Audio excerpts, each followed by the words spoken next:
Welcome back. In this video, we're going to cover another playback feature of the console, scenes. Scenes are essentially just individual cues. They have different preferences and options than cuelists, and they work well when you want to trigger playbacks in a non-linear manner. Scenes live in the scene directory. I'll go ahead and open it, as well as my programmer. Let's create a simple scene. 1 through 12, full, record, and touch on scene 1. Clear out my programmer. Now to play the scene, just tap it, but make sure guard is off. Let's make a simple scene directory with some positions. Keep in mind, intensity data is not in my programmer.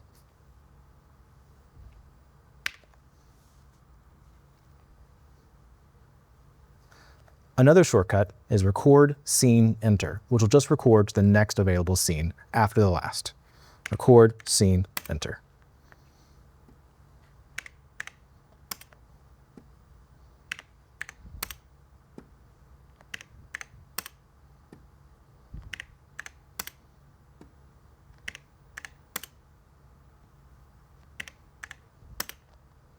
I'm going to clear out my programmer. Let's also create some color scenes. 1 through 12, enter, color, white mix, record, I'm going to put it below,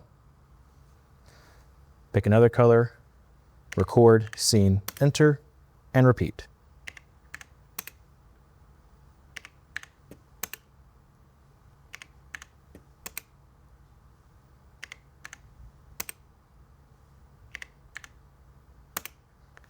Once again, clearing out my programmer.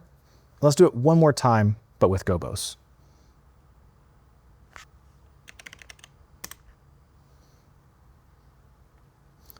Don't forget, open is definitely a gobo.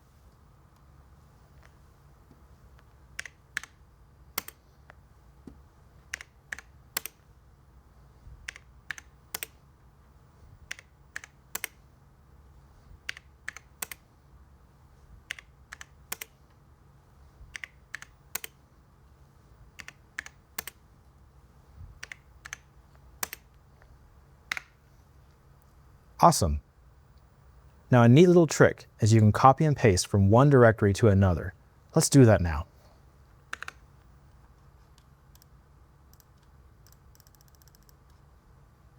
Put both directories into spreadsheet view. Click, copy,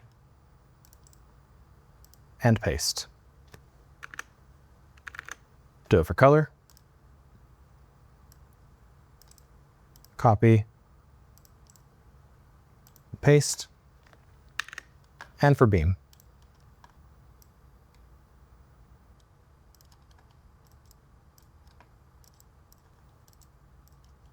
This is a great start to a typical punt or busking page. Let's check it out.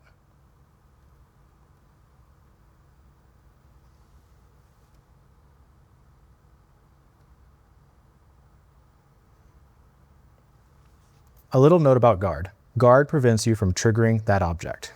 So if I turn it on and I touch a scene, it will not trigger. However, if I press enter, I can trigger the scene from my command line. Let's play with this some.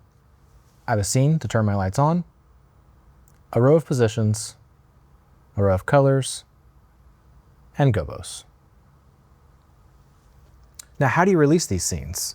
Well, hold down the scene and press release on the front panel, and the scene will release.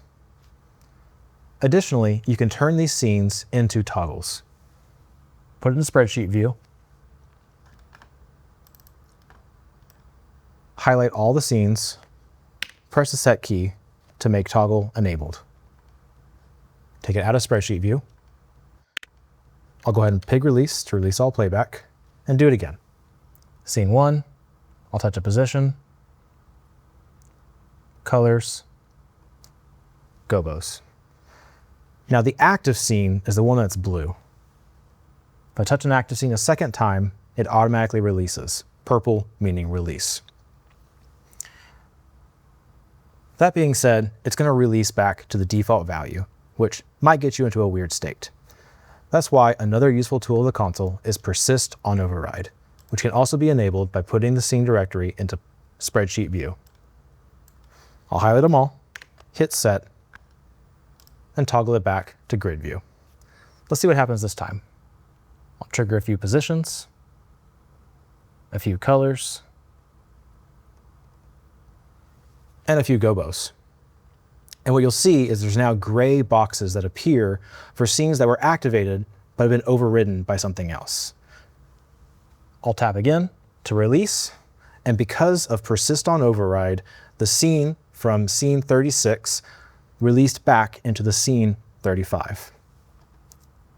This allows you to layer and mix and match your various different outputs from your scenes.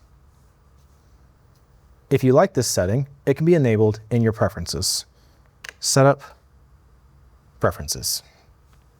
In the Scene tab, persist on override is found in the priority section, and action at end of scene, add release end queue.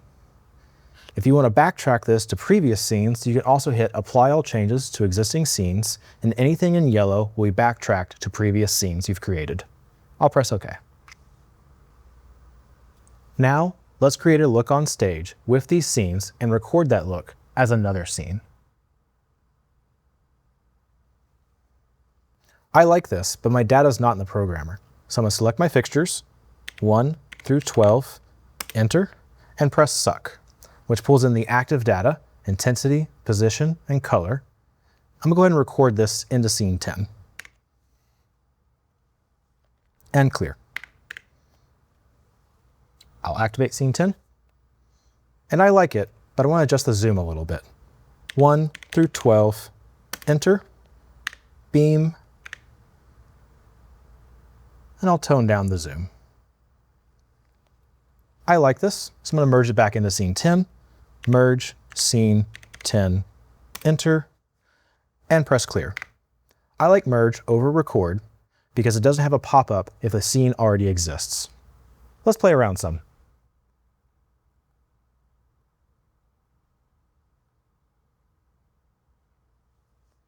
I've created a new look on stage. I'm going to activate scene 10 again. But as you can see, the gobo data from scene 93 has tracked in to scene 10, which is maybe something that I don't intend to happen. So let's clean it up a little bit. I'm going to pig release. I'm going to open scene 10. And as I can see in the editor, there's no data for gobo or most other beam parameters. That's where touch comes in. I'm going to touch to put a hard value for every single parameter for my fixtures into the scene. I like this, so I'm going to press update. Now I know that if I trigger scenes, including gobo,